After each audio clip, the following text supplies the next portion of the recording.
Thank you Shri Rajendra Agrawal. या धन्यवाद धन्यवाद आदरणीय सभापति जी। माननीय सर्वोच्च न्यायालय द्वारा दिनांक 27 फरवरी 2012 को दिए गए एक आदेश की भट्टों की ईंट मिट्टी खनन के संदर्भ में भ्रामक व्याख्या करके देश भर के ईंट भट्टों को वर्तमान सीजन में बंद करने के लिए विवश कर दिया गया है। दीपक कुमार बनाम state of Haryana and others नामक रिट याचिका में दिए गए उक्त आदेश में माननीय सर्वोच्च न्यायालय ने व्यवस्था दी है कि खनन पट्टे आवंटित करने या उनका नवीनीकरण करने के पूर्व खननकर्ता को पर्यावरण विभाग से पर्यावरण स्वच्छता प्रमाण पत्र प्राप्त करना होगा। माननीय न्यायालय के आदेश के क्रम में केंद्रीय पर्यावरण मंत्रालय द्वारा प्रदेश सरकारों को निर्देश जारी किए गए, जिसके अनुपालन में स्थानीय प्रशासन ने ईंट मिट्टी खनन के परिप्रेक्ष्य में माननीय न्यायालय के आदेश की भ्रामक व्याख्या करके कच्ची ईंटों की पथाई का कार्य रोक दिया, जिसके परिणाम स्वरूप देश के लगभग 1,40,000 भट्टे बंद होने को मजबूर हो गए।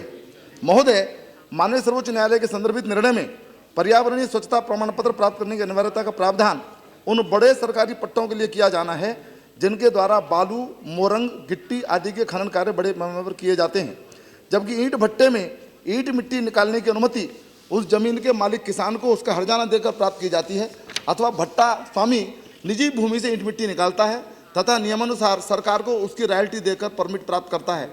स्वाभाविक ही माननीय न्यायालय के आदेश ईंट मिट्टी के खनन पर प्रभावी नहीं होने चाहिए।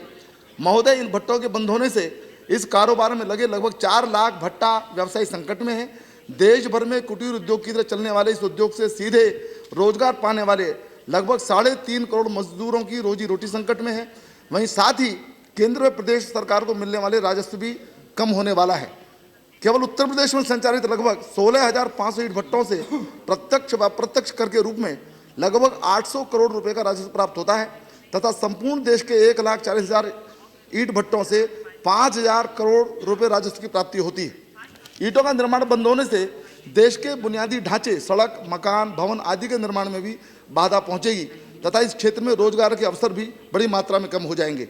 मेरा आपके माध्यम से सरकार से विनम्र अनुरोध है कि सरकार इस विषय में हस्तक्षेप करे तथा ईंट भट्टों को पर्यावरणीय स्वच्छता पत्र प्राप्त करने की अनिवार्यता से मुक्त करने तथा ईंट मिट्टी को माइनर मिनरल की श्रेणी से बाहर किए जाने के आदेश देकर ईंट भट्टों के संचालन का मार्ग प्रशस्त करने की कृपा करें। धन्यवाद।